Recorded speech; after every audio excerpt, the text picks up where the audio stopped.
Hello everyone, how are you doing?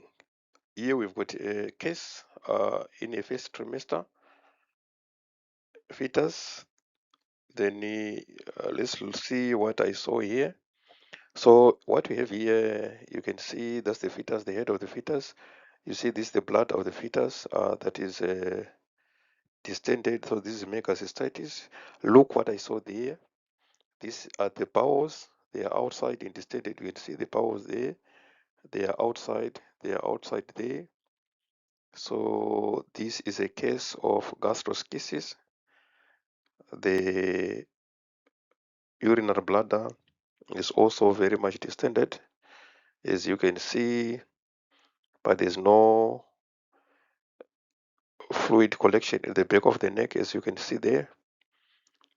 So look nicely there, you can see the intestines which are distended and which are outside. They are outside, as you can see.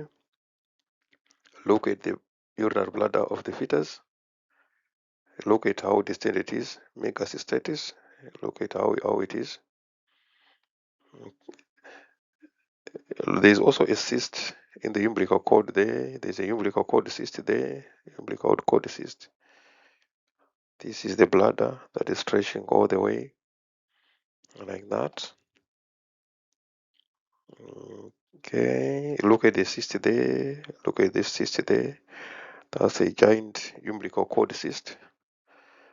Very giant umbilical cord cyst. So there's a difference between gastroschisis and omphalocele.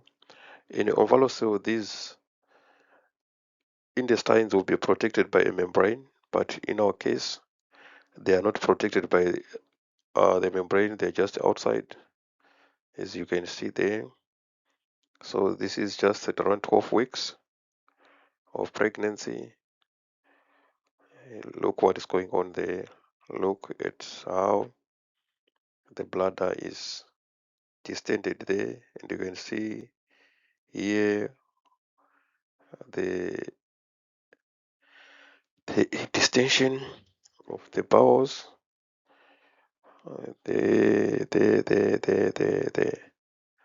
But the fetus is alive.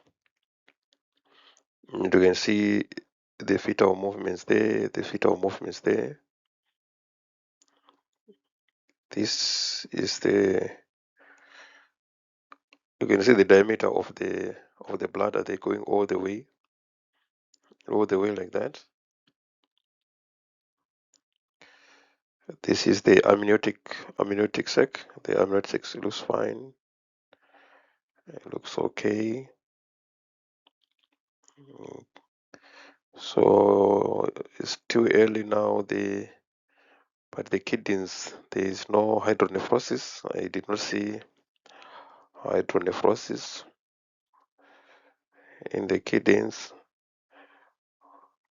So the chest looks okay. You can see that the fetus is alive and making all the movements. That's the heart.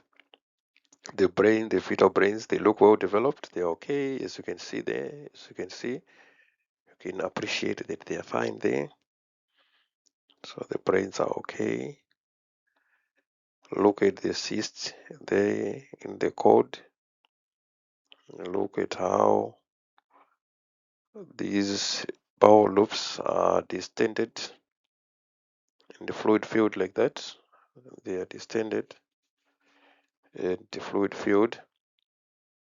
So there we have it. There we have it. There we have it. I hope you can appreciate the value of the first trimester scan, that you can also check the early signs of anatomical abnormalities or congenital anomalies. So this is, you see the cyst there. Look at what is going on there. Look at what is going on there.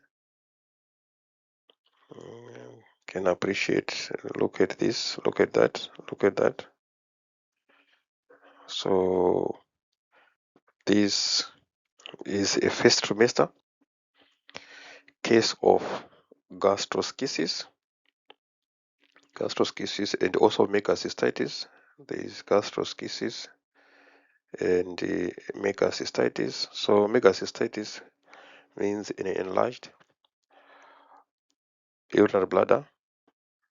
I'm not seeing any form of hydronephrosis on the kidneys, and the baby is too small. It's very difficult to visualize the kidneys nicely. But if there was hydronephrosis, we should see pockets of fluid around here, but I can't see that. You can see the limbs there, the fetal limbs. Look at how big the bladder is. Look how big the bladder is. So this fetus, the problem of gastroschisis, it can only be managed after delivery, because the cord is just outside like that. It is also prone to infections. So this is the major challenge. You can see the heart rate there. So the fetal heart rate looks fine, and the heart rate looks fine. There are no issues with the heart. So gastroschisis, because the intestine, the loops of bowel, they're outside, it's prone to infections. So it is very much prone to infections. So the only time that it can be managed is after delivery. That's when they can manage these gastroschisis. They can surgically put back the intestines and close the defect. So I hope we are learning.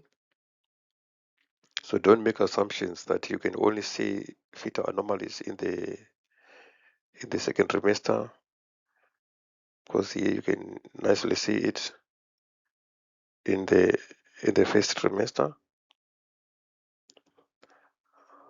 Okay. I hope you have taken notes and you appreciate this. Don't forget to share this educational information with your colleagues. Also, don't forget to share your comments. If you've got other differential diagnosis, please do share with us in the comment section.